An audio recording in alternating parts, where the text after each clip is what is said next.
ये 10 किलो कौन सा है? इन सभी AAY हाउस होल्ड को मोदी सरकार 35 किलो राशन महीने का देती है। और हमारे इस बजट में जो 10 किलो का वादा किया है इस ऑनरेबल CM साहब ने अपनी तकरीर में, तो इसमें कैलकुलेशन क्या है? 35 किलो मोदी सरकार, और अगर उस फैमिली में 3 मेंबर हैं तो 35 ही मिलेगा। तो 10 किलो हमारे खाते से चला गया स्टेट से, हम अपनी पीठ थपथपाएंगे।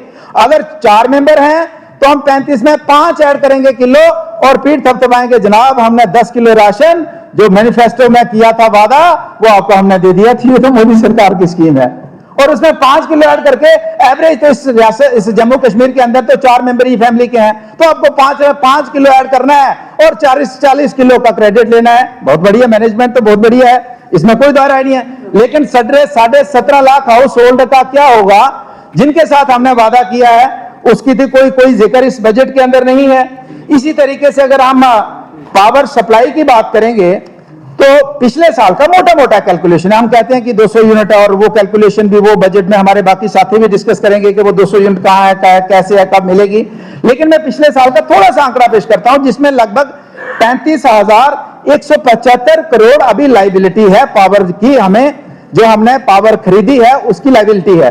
तो मोटे तौर पे अगर हम बात करें, लास्ट ईयर हमें 2700 मेगावाट बिजली चाहिए थी, जिसमें हमें 2100 मेगावाट हमें परचेज करना पड़ी।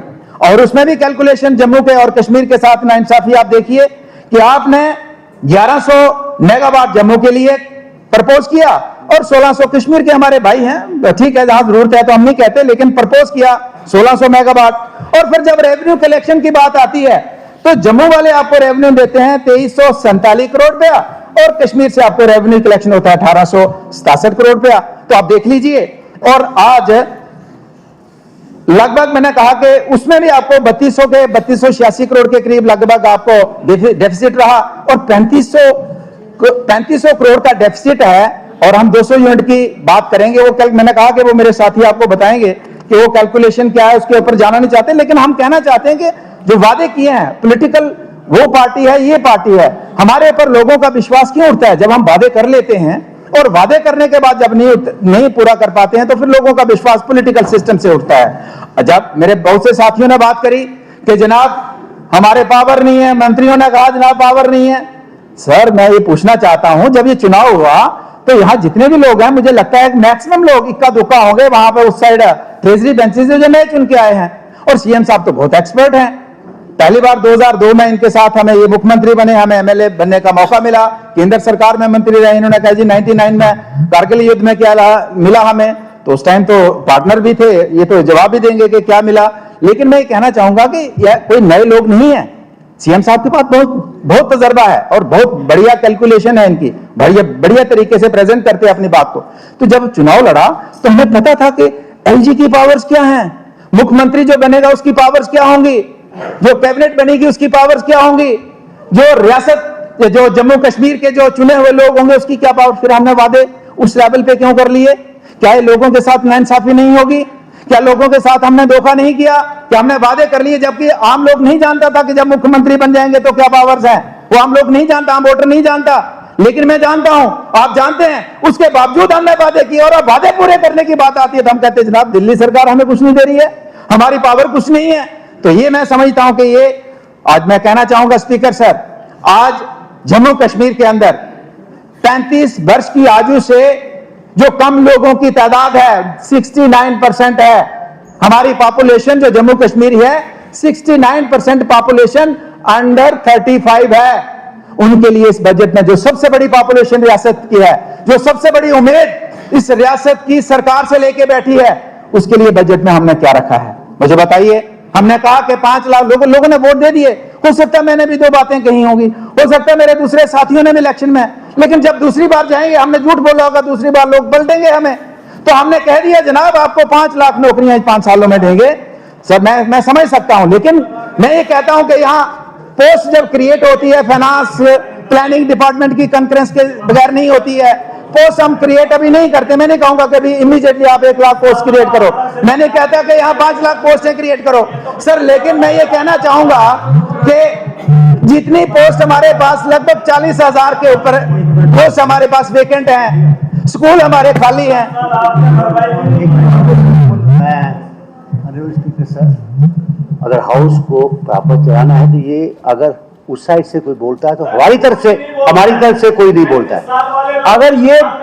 अगर कोई हमारा आदमी बोलता है तो टोका टाकी बंद करे प्लीज। नहीं, आप टोका टाकी बंद करें। कोई बात नहीं।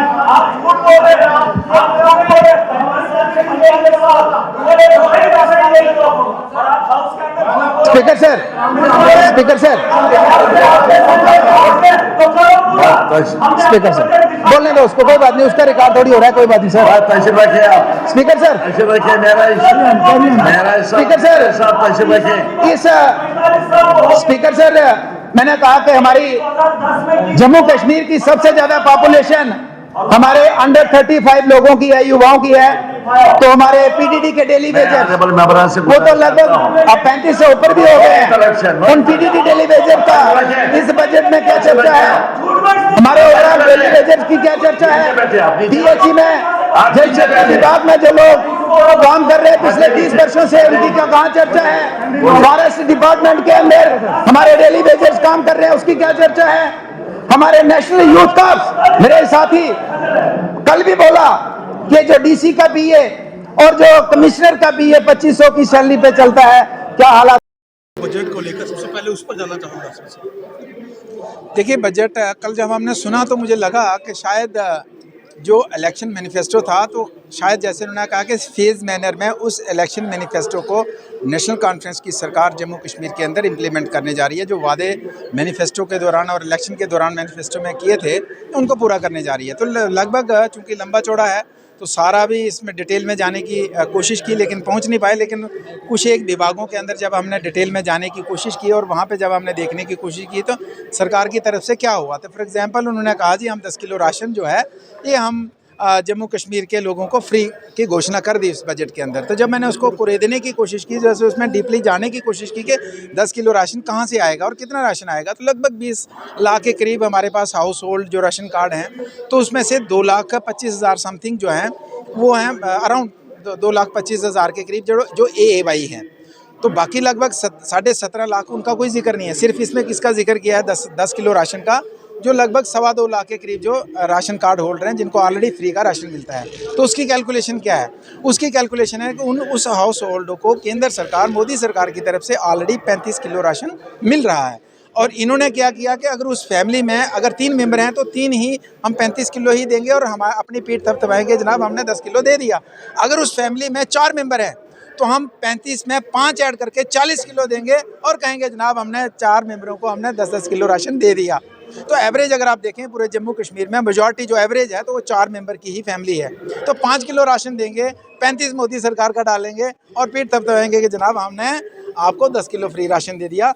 तो इसी तरीके की adjustment of words and management of the words जो मैंने वर्ड यूज़ किया, तो इसमें एडजस्टमेंट एंड मैनेजमेंट है और बहुत बढ़िया तरीके से उमर साहब ने किया, क्योंकि अब मैच्योर हुए हैं। 2002 में पहली बार मुख्यमंत्री ने बने, उससे पहले केंद्र में मंत्री रहे, तो बहुत बढ़िया एडजस्टमेंट है।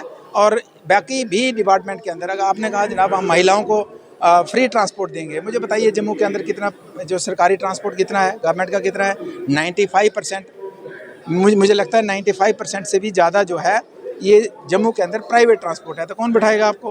फिर इंट्रा स्टेट का कोई जिक्र नहीं है। लोकल ट्रांसपोर्ट का क्या, दिल्ली में जाना है, हिमाचल में जाना है, उसका कोई जिक्र नहीं है। मेरे जो उधमपुर ज़िला की बात करें तो मुझे नहीं लगता कि वहाँ नेशनल हाईवे के बगैर इंटरनल जो हमारे लिंक रोड्स हैं वहाँ पे कोई सरकारी गाड़ी चलती है। तो इस तरीके के लुभावने नारे तो हमने दे दिए, लेकिन इस रिजल्ट में है कुछ नहीं है माँ सिवाय केंद्र सरकार की जो स्पॉन्सर्ड स्कीम्स हैं उसकी। बिजली को लेकर भी इन्होंने घोषणा की है कि मुफ्त। देखिए, जब मैं उसके ऊपर भी गहराई से गया हूँ, उसमें वो कहा जी प्रधानमंत्री मुफ्त बिजली योजना जो है आप अपने घर के अंदर घर के ऊपर वो सोलर लाइट लगाइए है, तो लंबा चौड़ा। लेकिन मुझे बताइए देंगे कैसे? 35,000 लगभग 36,000 के करीब हमारा डेफिसिट है, हमें उधार देना है बिजली का, अब वो नहीं दे पा रहे हैं तो 200 यूनिट कहाँ से देंगे हम? तो इसलिए मैं ये कहना चाहूँगा कि ये सिर्फ शब्दों का हेर फेर है, एडजस्टमेंट है शब्दों की, और ये नहीं पॉसिबल है, नहीं पॉसिबल। हम चाहते हैं, हमें अच्छा लगेगा कि हमारे गरीब परिवारों को, BPL परिवारों को ही सही अगर फ्री बिजली देंगे, लेकिन वो जो प्रधानमंत्री मुफ्त बिजली योजना वो तो केंद्र की है, वो अपने घर के आप भी लगाइए तो आपको भी मुफ्त आ जाएगी, आपको लगाइए, उसमें मेरा क्या रोल है? खुद की प्लानिंग नहीं की गई है, कुछ जो गवर्नमेंट की स्कीम्स है सेंट्रल गवर्नमेंट की वही उसी पे चला। नहीं, ऑफिसर्स ने बनाया है। उमर साहब अभी मैच्योर है, उनको तजुर्बा है पॉलिटिक्स का, एडजस्टमेंट एडजस्टमेंट तो हुई है बर्ड्स की, और उनके उनके नजर सानी में ही हुआ है, लेकिन एडजस्टमेंट बढ़िया की है उन्होंने। क्या ये पॉसिबल है, ये इम्प्लीमेंट होना ऑन द ग्राउंड? क्या इसकी फिजिबिलिटी है? ये लोगों को कुछ राहत मिलेगी या फिर जुमलेबाजी है? देखिए, हमारी रियासत के अंदर लगभग 79-80 मतलब जो हमारा 112 करोड़ का बजट है, उसमें से 80,000 करोड़ तो सिर्फ आपका रेवेन्यू जो आपका सैलरीज वगैरह में जाता है। तो आपका बाकी बचा जो, जिसमें को 32,000 आपका जो डेवलपमेंट में जाएगा। तो अगर आपका वैसे ही मतलब जो एक्सपेंडिचर है वो सैलरीज में जाता है, तो आप कैसे इन फ्यूचर जो है इस तरीके का प्रपोजल इम्प्लीमेंट कर पाएंगे कि 200 यूनिट में दिल्ली वालों ने किया, उनका सोर्स ऑफ इनकम बढ़िया है, लेकिन वो भी सरकार कहाँ चली गई, दिल्ली कहाँ चली गई, वो आपने देखा। उसको देने के बजाय वहाँ राशन और बिजली देते देते ना आप 10 वर्षों में ना कोई सड़क बना पाए, ना फ्लाईओवर बना पाए, ना कोई बड़ा प्रोजेक्ट बना पाए, ना आप कोई बड़ी यूनिवर्सिटी बना पाए। तो आपने तो वो तो वोटर तो अट्रैक्ट कर लिया, लेकिन दिल्ली का कबाड़ा कर दिया ना। तो हम नहीं चाहते, हम चाहते हैं कि लोगों को मतलब इतना सफिशिएंट हो कि हम लोगों को फ्री बिजली दे पाएँ, लेकिन ऐसा ना हो कि फ्री बिजली के चक्कर में उनके बच्चे स्कूल नहीं जा पाएँ, स्कूल की बिल्डिंग ना दे पाएँ, हॉस्पिटल में डॉक्टर ना मिल पाएँ, वेटनरी हॉस्पिटल में आपके जानवर का इलाज करने के लिए जगह ना बने, या डॉक्टर या वहाँ पे अटेंडेंट ना हो। तो एक चीज़ के बुनियाद पे हम सारा तहस नहस कर दें, वैसा भी नहीं होना चाहिए।